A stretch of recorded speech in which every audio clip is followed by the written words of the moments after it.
Don't look now, but we are a year away from the presidential election, 2024. And new polling numbers show former President Trump is actually leading President Biden in 5 of 6 swing states, including Arizona.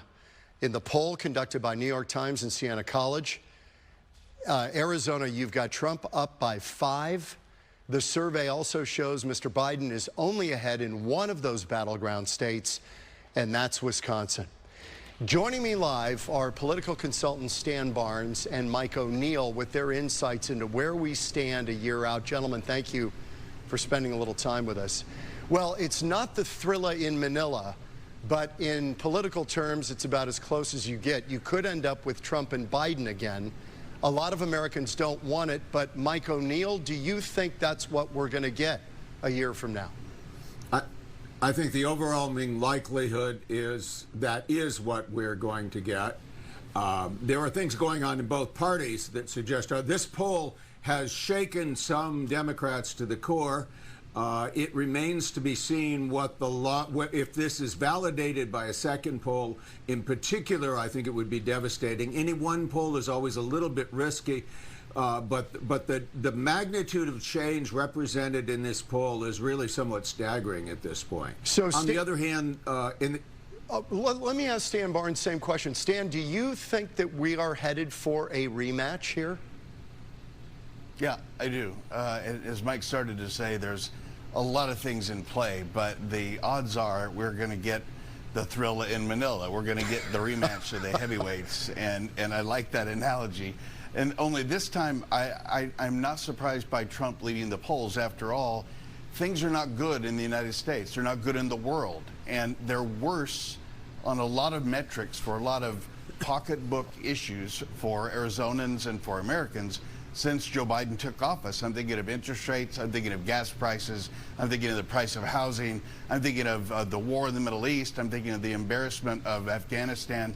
You name it, down the list, there's some things that are just not going well for this president, plus his age and the difficulties he's got with his own party. And so I believe the poll, I believe that Donald Trump is up in swing states. Okay, Mike, let me get back to you because I kind of cut you off. I want to let you finish your thought about where you think this is going if other polls do not show recovery for President Biden.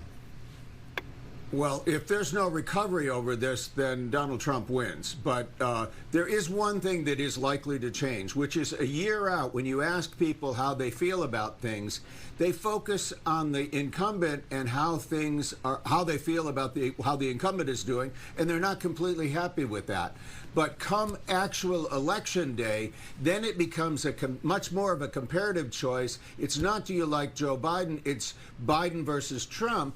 And when people focus on the alternative, then Biden is likely to do a bit better. But at the same time, I would acknowledge this was not a very good poll for Joe Biden. This was sort of beyond expectations in a negative direction. Okay, Stan Barnes, you've got former President Trump indicted in 3 different states, 4 indictments.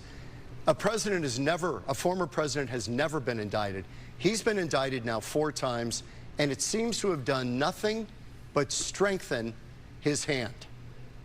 What is going on with that? And if that were to continue, let's say he's convicted on one of these, then what happens to his support? Does it start to drop off? I think it does, but I saw a meme today, and you know the world is explained in memes nowadays, and the meme said, "I will vote for Trump, even if he's in solitary confinement."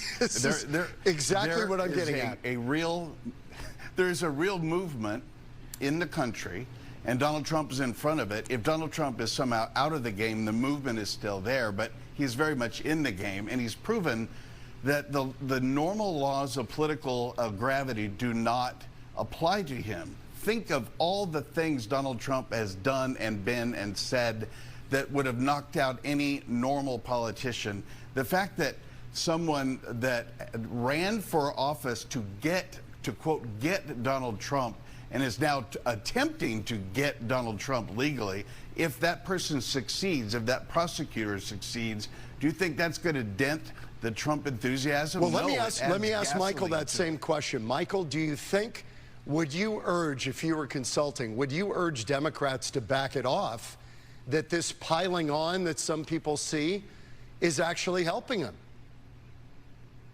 Well, here's the main thing. By the way, the poll you referenced had a question on it, which is, if Donald Trump were convicted, what would that do to your support? And if you believe that results, and I hold projections like that somewhat at arm's length, but that same poll showed a 6% drop in support for Trump, and that would reverse entirely this Trump lead in all of these states. So I think if he were convicted, all bets are off. You're right. He has not been hurt an inch by these 91 indictments in 5 different actions. But a conviction, that would be another thing, because I think conviction would be seen as primarily a decision by an independent jury. And I think the public still holds a great deal of faith in that, more so than they do the actions of individual prosecutors. We're going to have to leave it there. Stan Barnes, Mike O'Neill, great discussion. We will do it again. Deal? Deal. Good. Okay, now I've got you on the record. Thank you. Nice. Thanks, guys. Sealed that deal.